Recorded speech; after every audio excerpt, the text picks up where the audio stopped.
Hello, अब सही है ना? चलो, यस। सबसे पहले तो good morning, good morning, good morning, good morning. कैसा लग रहा है आपको? कुणाल है ना? कैसा लग रहा है आपको अकेले पढ़ के? कोई लोग नहीं दिख रहे हैं आसपास। चलो ठीक। कुणाल, आप कहाँ से हो? पुणे से हो? पुणे में कहाँ रहते हो? कातराज। चलो बहुत बढ़िया। सो गाइज, आज का दिन है केस स्टडी डे, ठीक है? और आज हम लोग करने वाले हैं मॉड्यूल से केस स्टडीज। तो आज का दिन बहुत ही जोर से इंपॉर्टेंट है। हम लोगों ने अभी तक 3 टॉपिक्स कंप्लीट कर लिए हैं, जिसमें कि सोर्स ऑफ लॉ, कॉन्स्टिट्यूशन और आर्बिट्रेशन। नाउ अगर मैं केस स्टडीज की पॉइंट ऑफ व्यू से बात करूं तो सोर्स ऑफ लॉ में तो ऑफकोर्स कोई केस स्टडीज आज सच है नहीं, because it is a theoretical concept. It is not technically a law, it is a knowledge of law concept. ये बात करता है कि लॉ आया ही कहाँ से है, करेक्ट है? तो सोर्स ऑफ लॉ में तो एज सच केस स्टडीज नहीं है। लेकिन if we talk about constitution, आइए कॉन्स्टिट्यूशन या फिर आर्बिट्रेशन, तो उसमें भर भर के केस स्टडीज है। तो आज हम वो करने वाले। वो बेचारा अकेला फील कर रहा था, पता है, बोले कोई नहीं आया अच्छा से जो टूटे कोई सपना, जग सुना सुना लागे। हाँ तो चलो कोई बात नहीं, स्टार्ट करें केस स्टडीज। चलो यस। सो एक बार हम लोग ब्रशअप कर लेते हैं। इफ यू ओपन अपना सोर्स ऑफ लॉ, ठीक है? तो सोर्स ऑफ लॉ में हम लोग ये वाले सारे टॉपिक्स कर चुके हैं। कौन कौन से?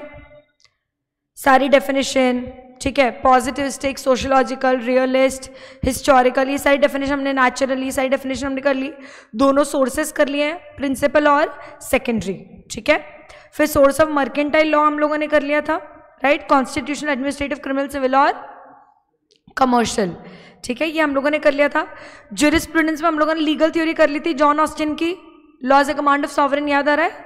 ठीक है। रॉस्को पाउंड की हमने कर ली थी, जेरेमी बेंथम की हमने कर ली थी, और केल्सन की हमने करी। केल्सन का तो हमने आंसर भी लिखा था और उनके 8 एस्पेक्ट्स भी कर लिए थे। This is where we complete our source of law, ठीक है? इसमें एकदम कॉन्फिडेंस आ रहा है मजे वाला कि मैम इसमें तो मचा देंगे हम लोग, ठीक है? पेपर्स चेक किए हैं मैंने, और I will tell you what कि पेपर्स में आंसर्स अच्छे लिखे हैं।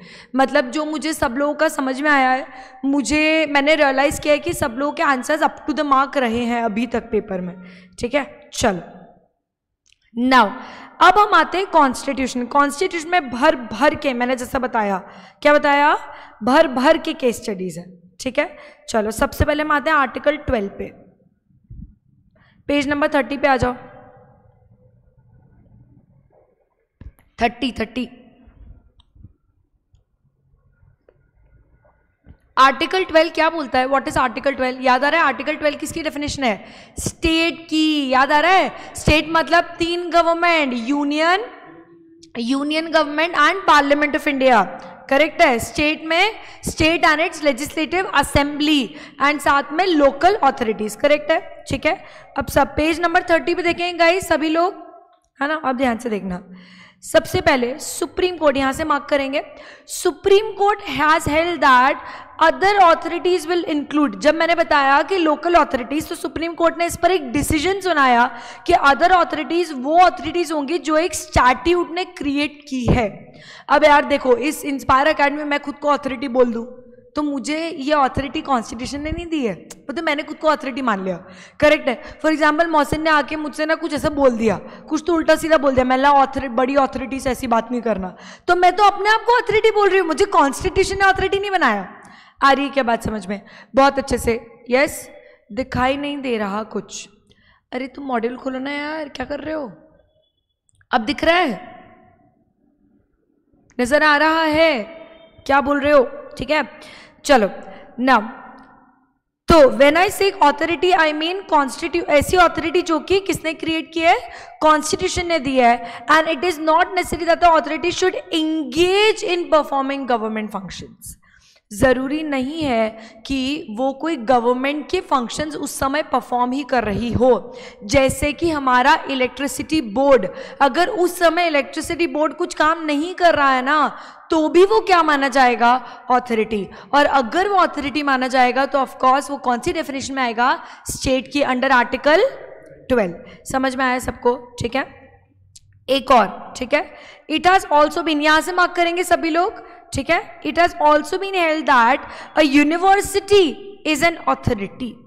Gujarat High Court has held that President is state when making order under Article 359 of the Constitution.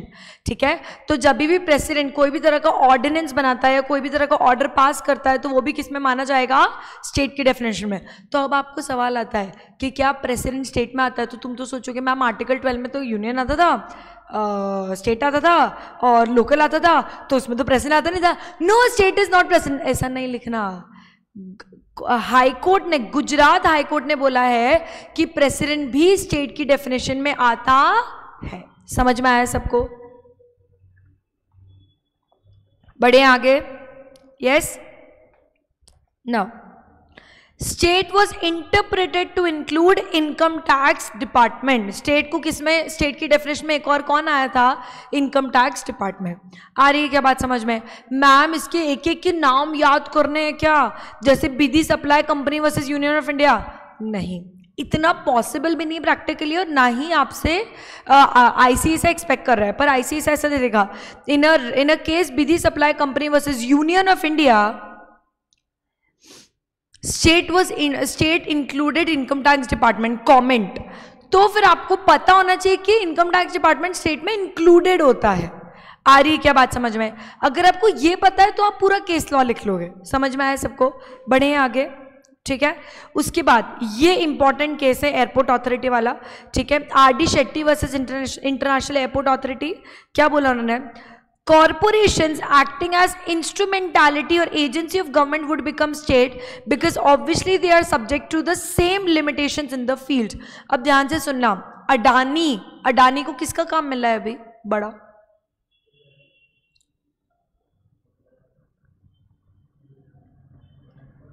Airport का मिला है ना, करेक्ट है. सारे एयरपोर्ट का एक बड़ा सा काम मिला है अडानी को, राइट?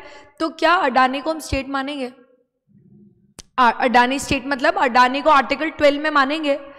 मानेंगे, because it falls under the instrumentality of state. Now what do you mean by instrumentality of state? It basically means कि जो स्टेट की डेफिनेशन में कवर हो सकता है, जो स्टेट के फंक्शंस परफॉर्म कर सकता है, उसको हम क्या मानेंगे? Instrumentality of state. और अडानी उस इंस्ट्रूमेंटालिटी ऑफ स्टेट में कवर होता है एज ऑन टुडे. आ रही है क्या बात समझ में? बहुत अच्छे से, ठीक है. ये है पॉइंट्स जो बात करते हैं इंस्ट्रूमेंटालिटी ऑफ स्टेट. ये इंपॉर्टेंट केस स्टडी है, केस लॉ है, अजय हसीजा वर्सेस खालिद मुजीब. इसको मैम याद करना है क्या? यस, इसको याद करना है, Ajay Haseja versus Khalid Mujib.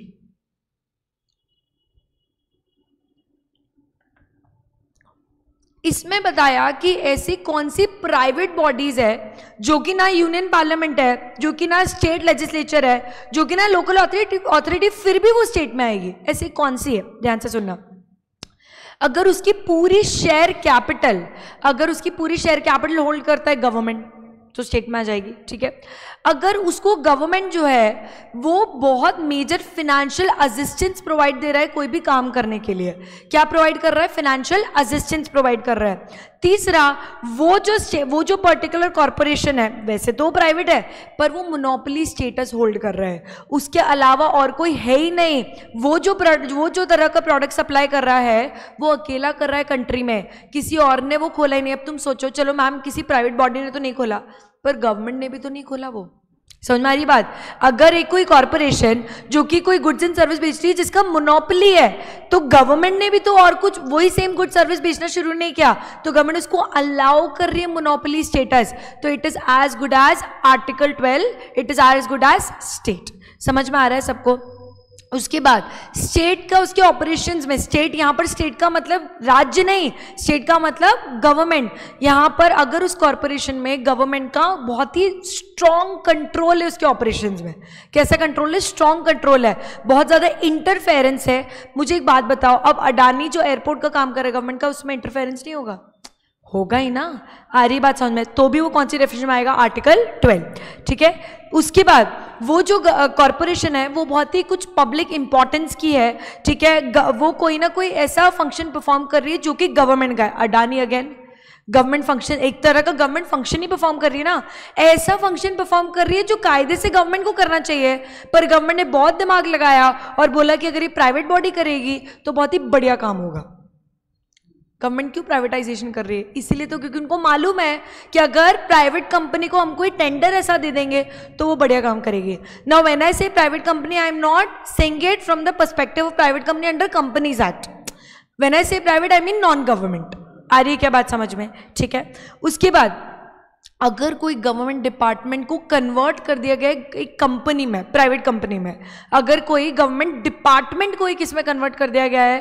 Private company में। जैसे एयर इंडिया थे, it was not a department as such, but Air India को जब टाटा में दिया तो अब टाटा, अब वैसे उसको प्राइवेटाइज कर दिया गया है, बट अगर उसमें गवर्नमेंट थोड़ा भी इंटरफेयर कर रही होती तो वहीं पर जो टाटा है वो क्या हो जाती?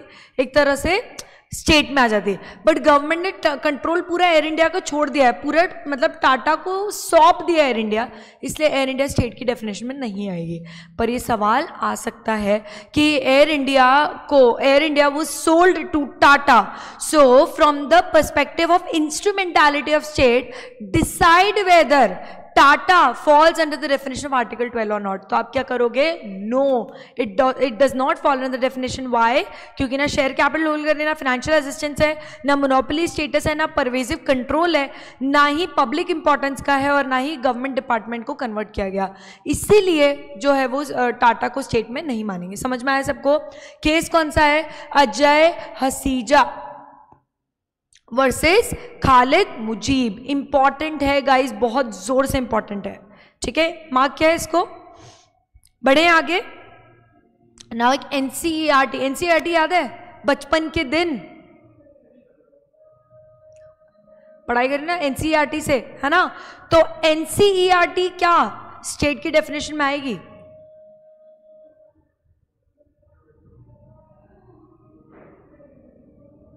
एनसीईआरटी स्टेट की डेफिनेशन में आएगी क्या? नहीं। क्यों आएगी मैम? प्राइवेट बॉडी है। अब अगर सीबीएसई तो गवर्नमेंट है, सीबीएसई तो स्टेट में आएगी, पर अगर सीबीएसई एनसीईआरटी की बुक्स रेफर करवा रही है, इसका मतलब ये नहीं कि एनसीईआरटी स्टेट में आ जाएगी। समझ में आया सबको? बहुत अच्छे से। तो उसके बाद Chandramohan Khanna versus NCERT, it was said that NCERT is not a state. आ रही बात समझ में? एनएससी बीएससी बताओ, क्या गवर्नमेंट उसको कंट्रोल कर रही है? एनएससी बीएससी को प्राइवेट कंपनीज है, these are private stock exchanges, government उसको कंट्रोल नहीं कर रही है। सेबी के अंडर वो रजिस्टर्ड है, just like any other broker. समझ में आ रही बात? जैसे एक ब्रोकर समझ लो तुम, अपने पप्पू भैया, एक रैंडम ब्रोकर। आ रही क्या बात समझ में? या फिर एंजल ब्रोकिंग, शेर खान, जीरोदा, तुम इनको स्टेट मानोगे क्या? नहीं ना। तो फिर एनएससी बीएससी को कैसे मान सकते हो? आ रही क्या बात समझ में? स्टैब्लिश किया हुआ, देखो समझो, established by government and run by government में बहुत डिफरेंस है। समझ में आ रही बात? अगर गवर्नमेंट ने उसको स्टैब्लिश भी किया है, but if it is being run as a private company, it is not a state. आ रही क्या बात समझ में?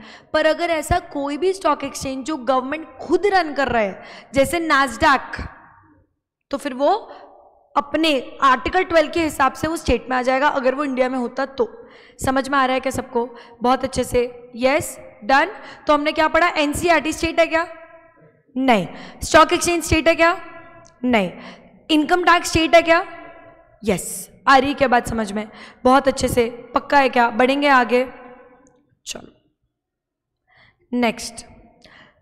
प्रदीप कुमार बिस्वास versus Indian institute of chemical biology. इस पर बैठे थे 7 जजेस सुप्रीम कोर्ट में, मतलब एक बेंच बैठी थी जिसमें 7 जजेस थे।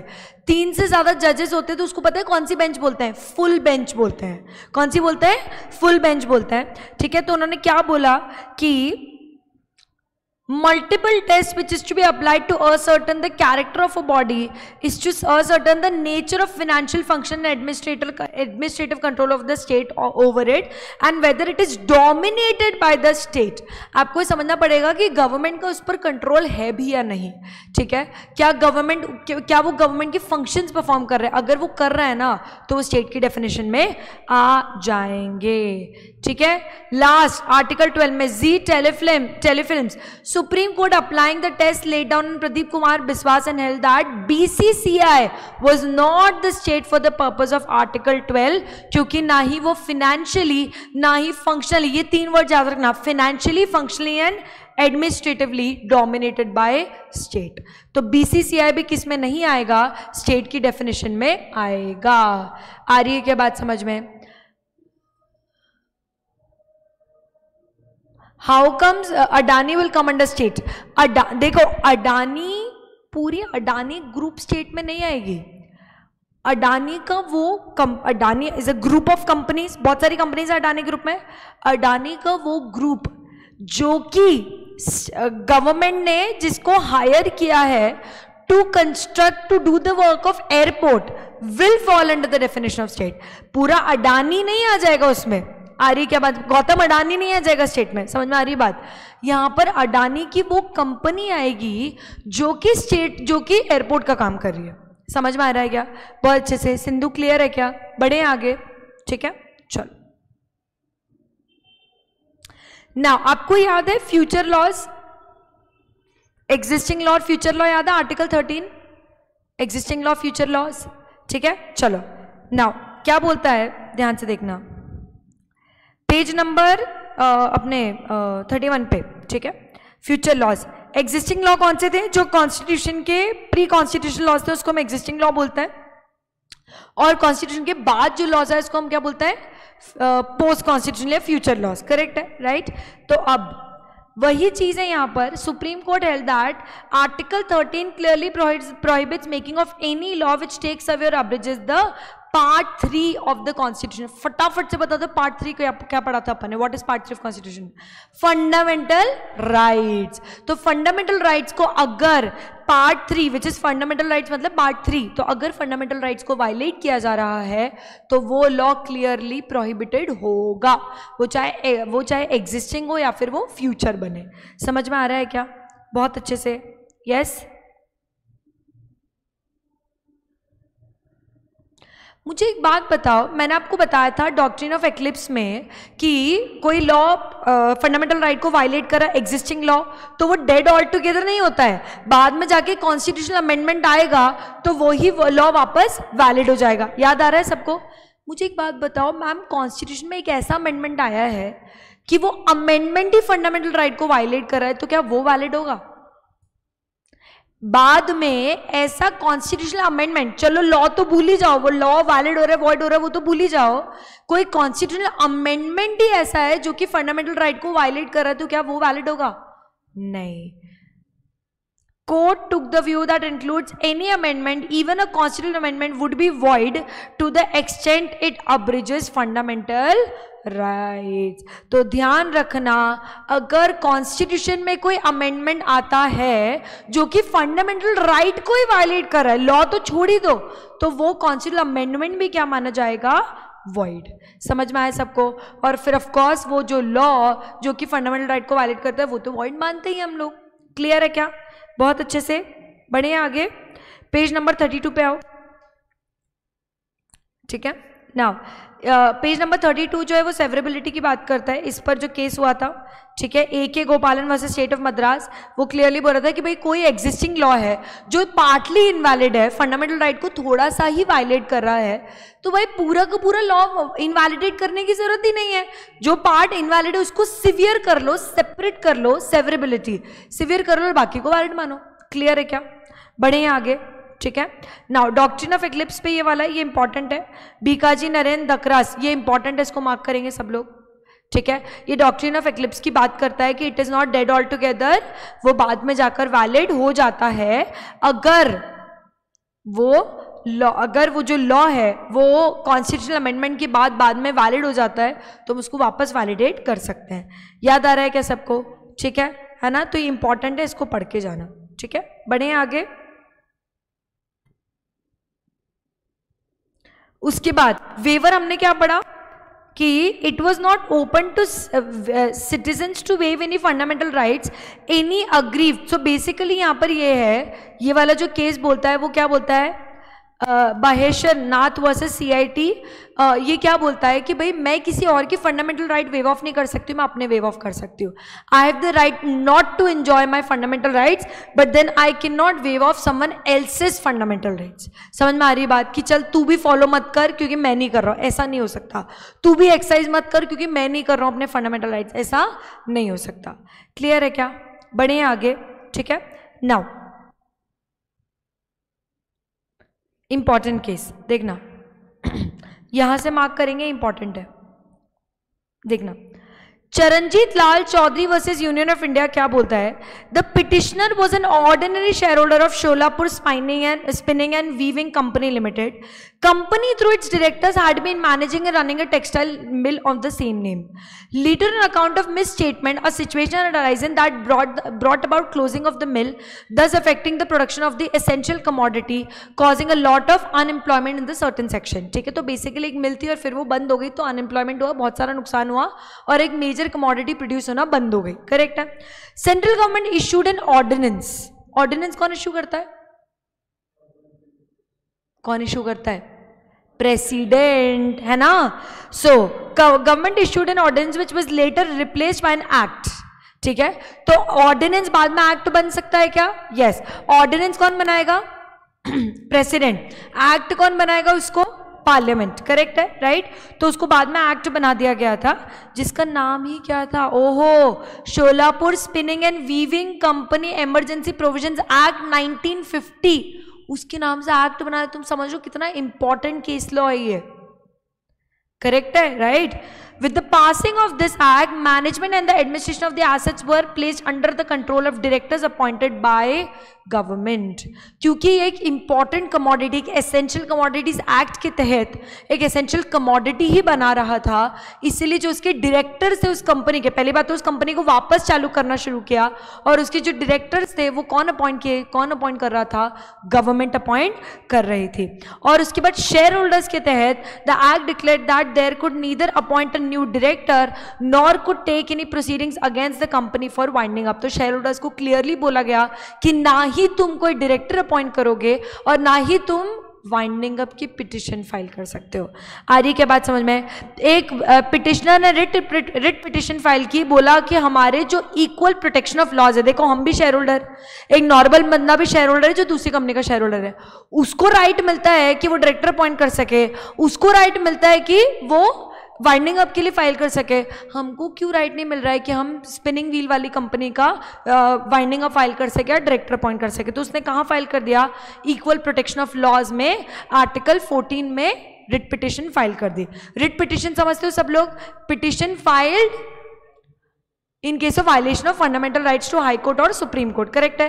तो आर्टिकल 14 वायलेट हुआ तो उसने रिट पिटिशन फाइल कर दी. करेक्ट है, राइट. क्या बोलकर? Because a single company and its shareholder was subject to disability as compare to other companies. दूसरी कंपनीज के शेयर होल्डर्स को और कंपनी को सारे राइट्स मिल रहे थे और इनको राइट नहीं मिल रहे थे.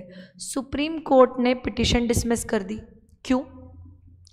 उन्होंने बोला law may be constitutional even though it applies to a single individual if on account of some special circumstances which is applicable to the company और that share holder only, that single individual may be treated as a class himself.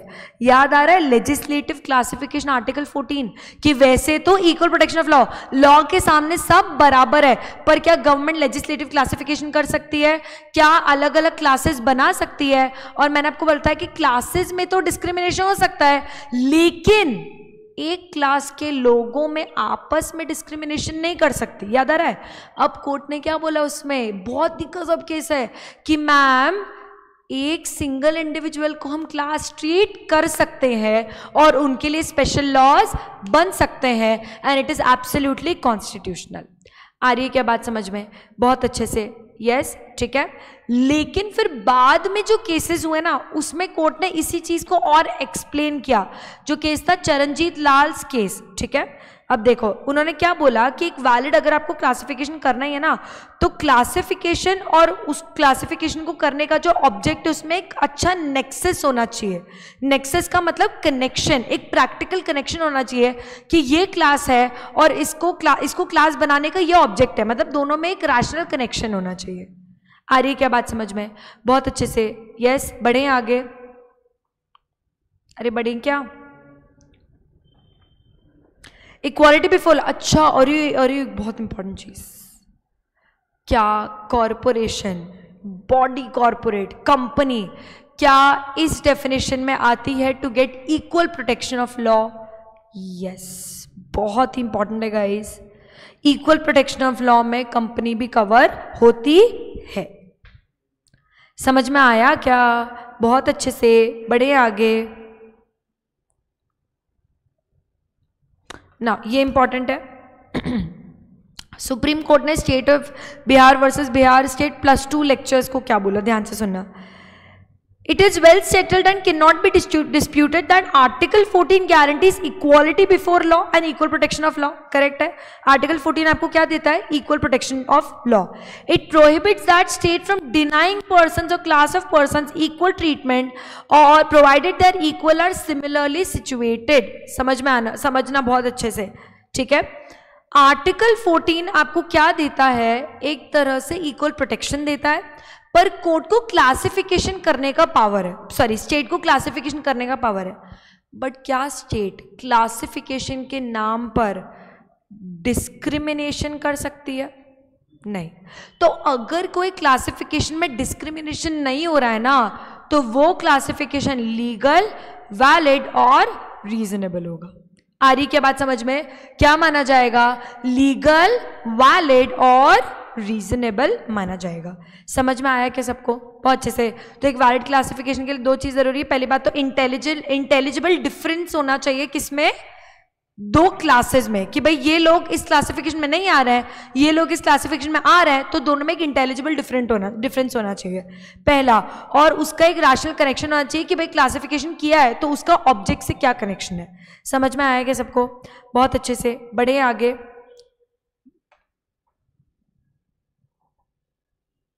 चलो,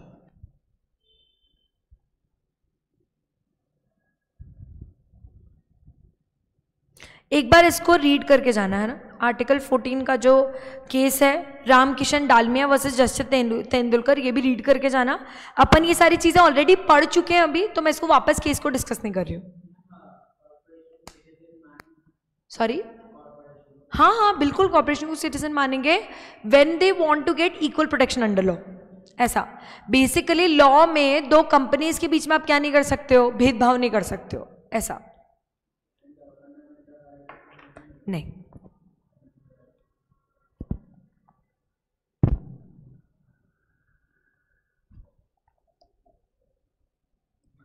बढ़िए आगे। अब एक important case, R K. Garg versus union of India. It is a remarkable case. कैसा case है? Remarkable case. It comes under special bearer bonds exemption.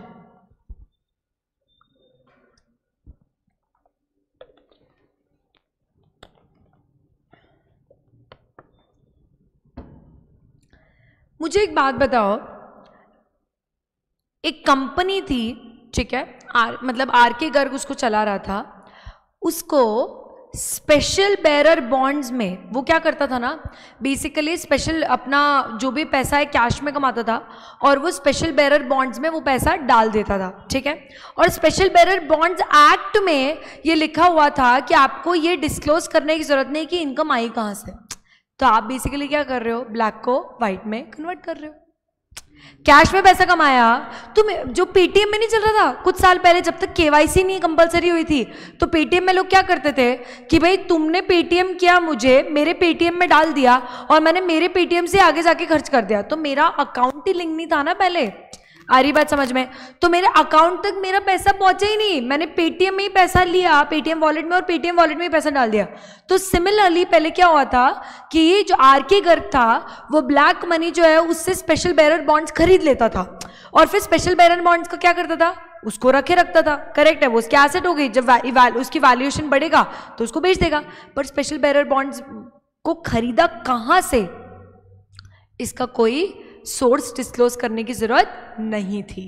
आ रही क्या बात समझ में? तो ये तो ब्लैक से व्हाइट हो गया, काला से सफेद हो गया, तो फिर यहाँ पर PIL फाइल हुआ था which is public interest litigation, और बोला गया था कि यहाँ पर आर्टिकल 14 वायलेट हो रहा है, क्योंकि दूसरी चीजें जब आप खरीदते हो तो उसमें तो आपको बताना पड़ता है क्या, सोर्स ऑफ इनकम, ठीक है। तो फिर आप इसको क्यों अलग से इम्यूनिटी दे रहे हो, एग्जाम्पशन दे रहे हो, स्पेशल बेयरर बॉन्ड्स में ऐसा क्या खास है कि आप इसको इम्यूनिटी दे रहे हो, तो इसीलिए उसको बोला गया था कि भाई यहाँ पर आर्टिकल 14 वायलेट हो रहा है। समझ में आया कि सबको बहुत अच्छे से?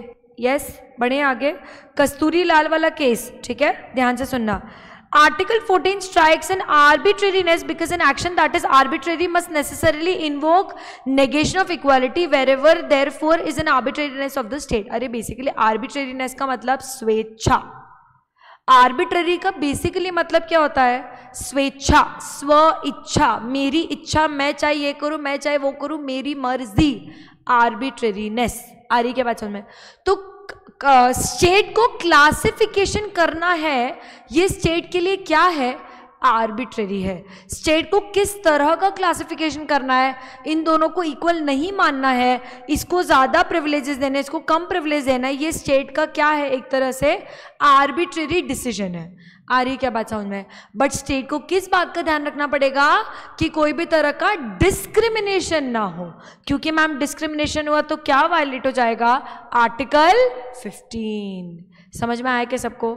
बहुत अच्छे से बढ़े आगे। चल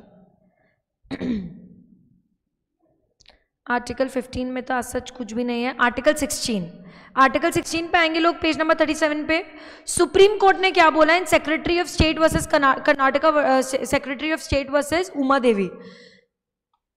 अच्छा, आर्टिकल 16 किसकी बात करता है? इक्वालिटी इन पब्लिक एम्प्लॉयमेंट की, कि पब्लिक एम्प्लॉयमेंट में आपको सब कुछ मिलेगा, ठीक है। तो अब देखो ध्यान से सुनना। Equality in public employment is a basic feature of the Constitution. Since the rule of law is the core of the Constitution, a court would be disabled from passing any order which is in violation of Article 14. Article 14 equality before law की बात करता है, Article 16 equality before law in case of public employment की बात करता है। तो technically अगर आपने पब्लिक एम्प्लॉयमेंट में किसी को इक्वल नहीं माना तो आप आर्टिकल 16 तो वायलेट कर ही रहे हो, आप आर्टिकल 14 भी वायलेट कर रहे हो। तो कोर्ट ने ये चीज बोला कि अगर आप दो लोगों को पब्लिक एम्प्लॉयमेंट में इक्वल नहीं मान रहे हो ना, पब्लिक एम्प्लॉयमेंट में भी आप रिजर्वेशन कर सकते हो, लेकिन reservation again it is as good as legislative classification under article 14। तो मेरी जान सीधी सी बात है, अगर आप आर्टिकल 16 में किसी दो लोगों को पब्लिक एम्प्लॉयमेंट में इक्वल नहीं मान रहे हो तो कहीं ना कहीं आप आर्टिकल 16 भी वायलेट कर रहे हो और आर्टिकल 14 भी वायलेट कर रहे हो। क्लियर है? बहुत अच्छे से बढ़े आगे। चल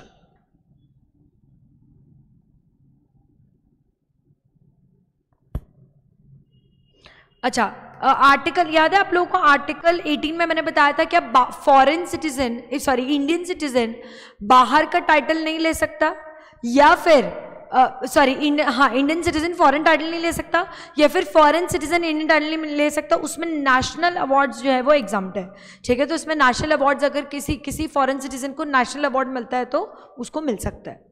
आ रही क्या बात समझ में? किसी फॉरेन सिटीजन को क्या मिल सकता है? नेशनल अवार्ड, पद्म भूषण, पद्मश्री, दादा फाल्के, ये सारे तरह के अवार्ड्स मिल सकते हैं। क्लियर है? बढ़ेंगे आगे। अब हम आते हैं आर्टिकल 19 पे, जिसमें राइट टू फ्रीडम मिलता है आपको, ठीक है। Article 19 right to freedom. वैसे तो ये चीज मैं आपको डिटेल में पढ़ाई चुकी हूँ, बट ये एक इंपॉर्टेंट केस है, मानेका गांधी वाला, ये इंपॉर्टेंट केस है। ये क्या बोलता है कि भाई जितना फ्रीडम ऑफ स्पीच मुझे है एज सौम्या कटारिया, जितना फ्रीडम ऑफ स्पीच कुणाल को है एज कुणाल, जितना फ्रीडम ऑफ स्पीच मोहसिन को है एज मोहसिन, उतना ही फ्रीडम ऑफ स्पीच किसके पास है? प्रेस के पास, मीडिया के पास, जर्नलिस्ट के पास। जर्नलिस्ट के पास कोई अलग फ्रीडम ऑफ स्पीच नहीं है, जो मेरे पास है जितना उतना उनके पास है। बस वो बात अलग है कि मेरे पास प्लेटफॉर्म नहीं है बोलने का, उनके पास एक प्लेटफॉर्म है। आज सोशल मीडिया एग्जिस्ट करता है, लेट्स से मेरे 100 के फॉलोअर्स है, तो क्या मैं जो चीज़ बोलूँगी वो भी थाउजेंड्स ऑफ लोगों के पास पहुंचेगी? उतनी ही बात मीडिया की भी पहुंचती है। तो क्या मीडिया और मेरे और मीडिया में कोई डिफरेंस हुआ क्या? नहीं। तो जो पावर फ्रीडम ऑफ स्पीच मेरे पास है वही फ्रीडम ऑफ स्पीच किसके पास है? मीडिया के पास। आ रही क्या बात समझ में? यस, बढ़े आगे। ठीक है, तो ये इंपॉर्टेंट है, इसको पढ़ के जाना, मानिका गांधी वाला केस। ठीक है,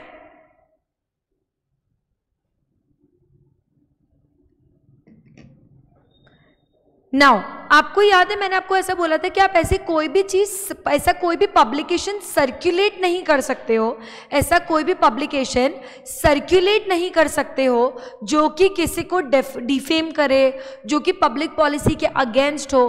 तो अगर ये चीज़ प्राइवेट इंडिविजुअल्स पे एप्लीकेबल है ना, तो यही चीज़ गवर्नमेंट पर भी एप्लीकेबल है।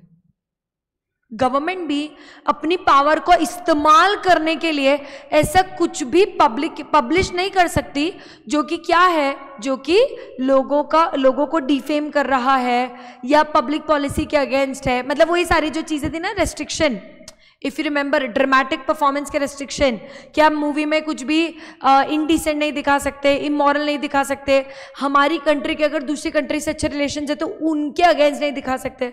तो अगर हम पर ये रेस्ट्रिक्शन है तो गवर्नमेंट पर भी यही रेस्ट्रिक्शन है। समझ में आ रहा है सबको?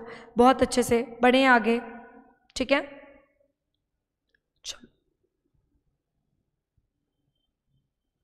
नाउ नेशनल एंथम, इस पर सवाल आ सकता है क्या मैम? आ सकता है, इंपॉर्टेंट मार्क करेंगे, ध्यान से सुनना।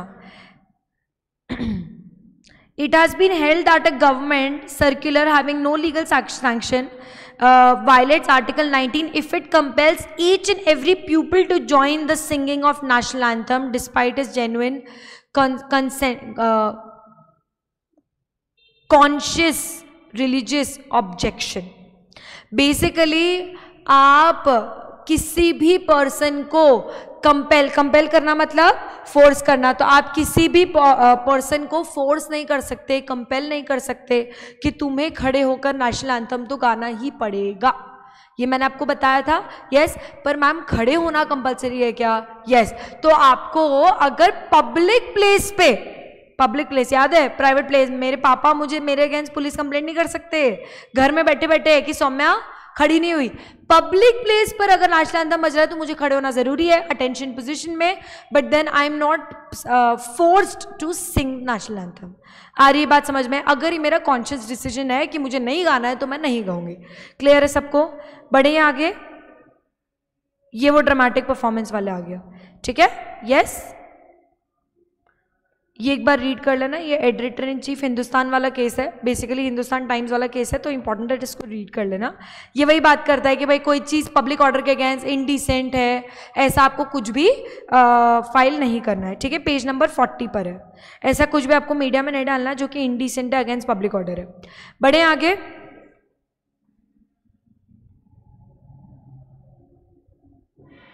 हाँ चलो,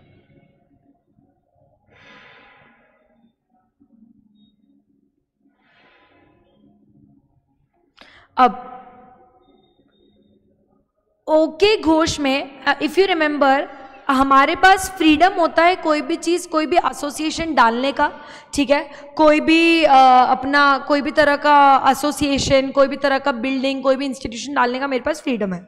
बट उन्होंने उसमें क्या बोला?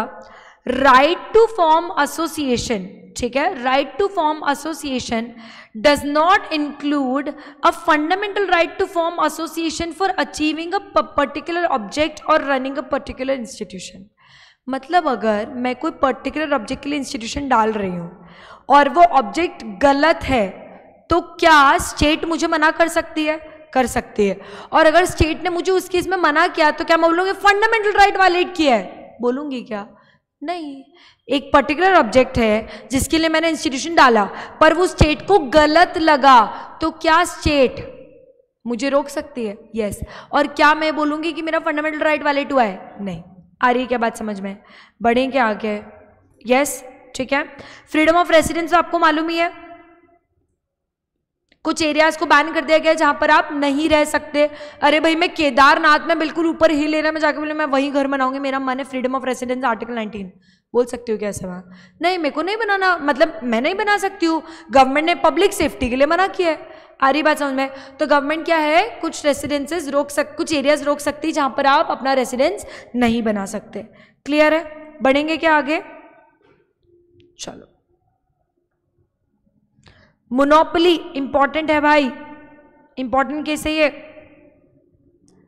Chintaman Rao versus state of MP, ठीक है। क्या बोलता है, law prohibited the manufacture of bidis in a village during agricultural season, no person residing in village could employ any other person nor engage himself in the manufacture of bidis during the agricultural season. The object was to ensure adequate supply of labour for agricultural purposes. समझना, यहां पर government ने क्या किया, government ने बोला कि तुम एग्रीकल्चरल सीजन में बीड़ी का मैन्युफैक्चरिंग नहीं करोगे और उस गांव के लोगों को एम्प्लॉय मतलब लेबर एज लेबर नहीं रखोगे। तो भाई वो उसने बोला क्या प्रॉब्लम है आपको, तो उन्होंने गवर्नमेंट ने बोला कि भाई यहाँ का जो लोग हैं ये देखो, तुमको पता है एमपी में दाल पल्सेस का बहुत ज़्यादा बड़े लेवल पर हार्वेस्टिंग होती है, ठीक है। तो और भी बहुत सारी चीज़ें जो एमपी में बहुत बड़े लेवल पे हार्वेस्टिंग होती है, उसकी बहुत बड़ी खेती बाड़ी होती है एमपी में, करेक्ट है, राइट। तो अब ऐसे केस में जब गवर्नमेंट ने बोला कि एग्रीकल्चरल सीजन है तो तुम्हें क्यों लोगों को उसमें एंगेज करना है, बीड़ी बनाने में, लोगों को तुम एग्रीकल्चरल प्रोडक्ट्स बनाने में एंगेज करने दो ना। तो गवर्नमेंट ने प्रोहिबिट ही कर दिया कि भाई तुम इस समय पर क्या नहीं कर सकते, बीड़ियां नहीं बना सकते। आ रही है क्या बात समझ में? The bidi manufacturer could not even import labour from outside, so had to suspend the manufacturing of bidis for that particular period. आ रही है क्या बात समझ में? तो गवर्नमेंट ने ये बोला कि इनफैक्ट वो लोग जो इसका काम भी नहीं कर सकते ना एग्रीकल्चर का, जैसे विमेन, बच्चे, लेबर सॉरी ओल्ड एज लोग, वो भी बीड़ी नहीं बना सकते। मतलब गवर्नमेंट ने प्रोहिबिट ही कर दिया कि एग्रीकल्चरल सीजन में तुम किसी को मत रखो। गवर्नमेंट का क्लियर था यार कि हम कैसे ध्यान रखेंगे कि ये आदमी एग्रीकल्चर का काम नहीं कर सकता इसलिए बीड़ी बना रहे हैं, हम एक एक बंदे पे कैसे ध्यान रखेंगे, करेक्ट है। तो गवर्नमेंट ने क्लियरली बोल दिया कि उस सीजन में तुम बीड़ी मत ही बनाओ। आ रही है क्या बात समझ में? ठीक है। लेकिन अमेंडमेंट आया 1951 में एंड उसमें लिखा गया state can create a monopoly in favour of in self and can create and can compete with private traders. आ रही क्या बात समझ में? तो इस केस में स्टेट ने क्या क्रिएट कर लिया अपने लिए मोनोपोली कि उस समय पर आप कुछ भी काम नहीं कर पाओगे बीड़ी बनाने का, हमें बनाना है तो हम बनाएंगे पर आप नहीं बना सकते। That is as good as monopoly. आ रही क्या बात समझ में? बहुत अच्छे से, मस्त केस है, इंपॉर्टेंट है, ठीक है। बढ़े आगे। एक्सपोज फैक्टर लॉ याद है ना? पुराने लॉ के लिए आप वापस रिस्पॉन्सिबल नहीं ठहर सकते, ठीक है। आपको कोई भी तरह की लाइबिलिटी नहीं आएगी, ठीक है। बढ़े आगे। देखो सेल्फ इंक्रिमिनेशन ओवरऑल इंपॉर्टेंट है, मतलब इस पर शॉर्ट नोट आ सकता है। मुझे बहुत ज़्यादा स्ट्रॉन्ग बोल सकते हैं इंट्यूशन है कि सेल्फ इंक्रिमिनेशन वाला क्वेश्चन आएगा, और अगर आ गया ना तो अपन पार्टी करेंगे, है ना? ठीक है। पता नहीं क्यों बस ऐसे एकदम फीलिंग आ रही है कि सेल्फ इंक्रिमिनेशन वाला क्वेश्चन आएगा, शॉर्ट नोट, ठीक है। चलो now right to live and freedom, ठीक है। In the state of Maharashtra versus Prabhakar Pandurang Sanzgiri, interrelation between article 19 and 21 as was discussed by majority judges and came to conclusion that the view was not last word on the subject. Basically liberty का मतलब यहाँ पर ये नहीं है कि आपका जो मन में है वो करो। यहाँ पर liberty, personal liberty का मतलब क्या होता है? लिबर्टी कंसर्निंग द पर्सन और द बॉडी ऑफ इंडिविजुअल, ठीक है। यहां पर क्या बोला गया है? लिबर्टी का मतलब आपकी पर्सनल लिबर्टी, ठीक है। आपकी पर्सनल लिबर्टी कि मैं कैसे जीना चाहती हूँ। लिबर्टी का मतलब ये नहीं कि मैं लोगों को बोलूँ कि तुम कैसे जियोगे। आ रही बात समझ में? करेक्ट है पहला। दूसरा, लिबर्टी में भी रेस्ट्रिक्शन लग सकते हैं, जैसे आर्टिकल 19 में था। आर्टिकल 19 में मैंने बताया कि मेरे पास right to live anywhere, right of residence, याद है। पर गवर्नमेंट क्या लगा सकती है कुछ एरियाज पर रेस्ट्रिक्शन कि तुम यहाँ पर नहीं रह सकते, करेक्ट है, राइट। तो अब ये जो राइट है एक तरह का, ये जो एक तरह का राइट है, राइट टू लिव, इसमें गवर्नमेंट रेस्ट्रिक्शन लगा रही है ना, तो क्या मैं बोल सकती हूँ कि मेरा protection of life and personal liberty violate हुआ है? नहीं, गवर्नमेंट पर्सनल लिबर्टी में भी क्या लगा सकती है? रेस्ट्रिक्शंस लगा सकती है। आ रही है क्या बात समझ में? बहुत अच्छे से।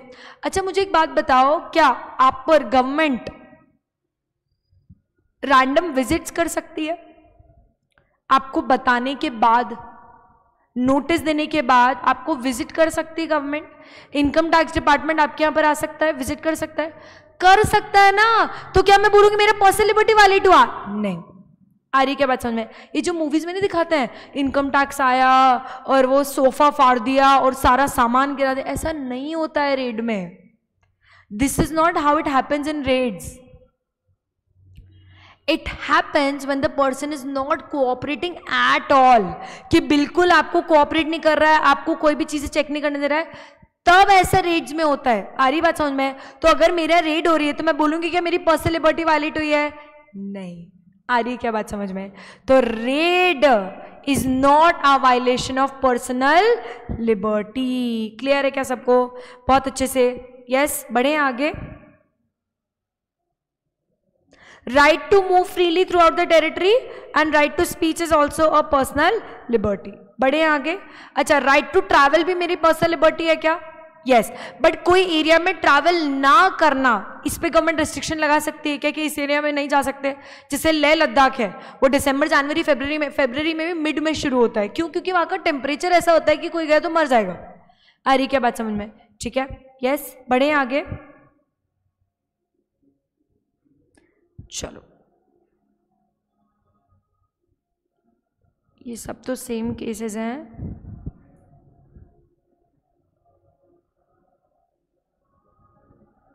एमसी मेहता वाला केस था ये, एम्प्लॉयमेंट ऑफ चिल्ड्रन, ये तो पता ही आप लोगों को। ठीक है, एमसी मेहता वाला केस जो है वो किसका है? Employment of children. ठीक है, बहुत इंपॉर्टेंट केस था ये तो, मतलब क्रेजी इंपॉर्टेंट केस है ये एमसी मेहता वाला, है ना? यस, क्या केस था ये? अरे बच्चों को एम्प्लॉयमेंट पे रखना इन अ फैक्ट्री, करेक्ट है? यस, चलो, ये वाला केस इंपॉर्टेंट है, फ्रीडम ऑफ रिलीजियस अफेयर्स, इसको इंपॉर्टेंट मार्क करो। ठीक है, इसमें क्या बोला था? आर्टिकल 26 रिलीजियस डिनोमिनेशन, है ना?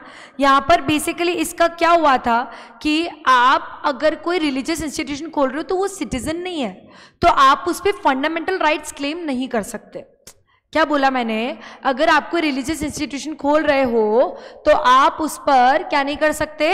फंडामेंटल राइट्स क्लेम नहीं कर सकते, because it is not a citizen. पर फिर भी आपको ये वाले राइट्स तो मिलते ही हैं, ये तो मैंने आपको लिखवाए भी है। अपनी खुद की प्रॉपर्टी खरीदना बेचना, ठीक है, उसको एडमिनिस्टर करना, उसको मैनेज करना, उसको मेंटेन करना, ये सारे आपको राइट्स तो मिलते हैं। ये आपका पेज नंबर 48 पर इंपॉर्टेंट है ये। ठीक है,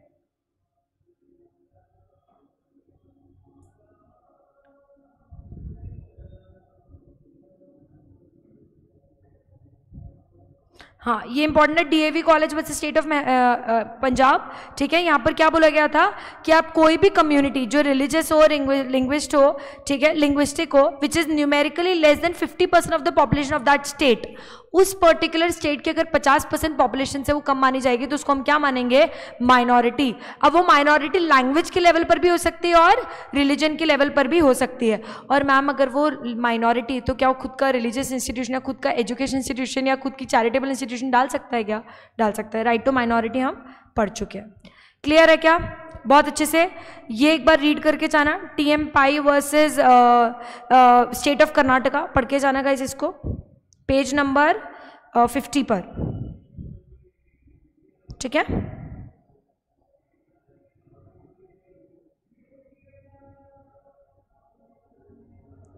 yes.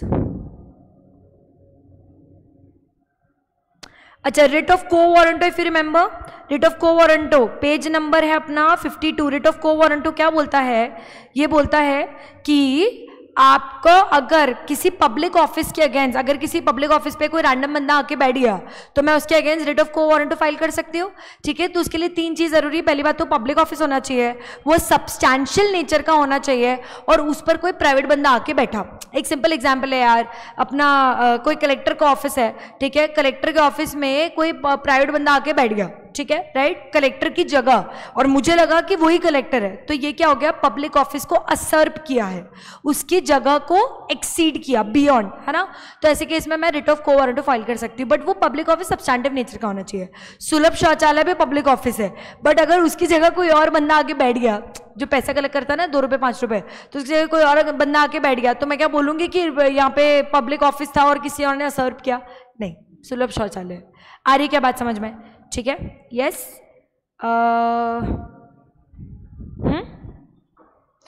Amendability of fundamental rights, ये वाले केसेस एक बार रीड करके जाना गाइस। गोलकनाथ वाला केस था, ये इंपॉर्टेंट है, इसको रीड करके जाना। ठीक है, जिसमें इलेक्शन को इनवैलिड डिक्लेयर किया था ऑन करप्ट प्रैक्टिसेस। किसको डिक्लेयर किया था इनवैलिड? इलेक्शन को। ठीक है,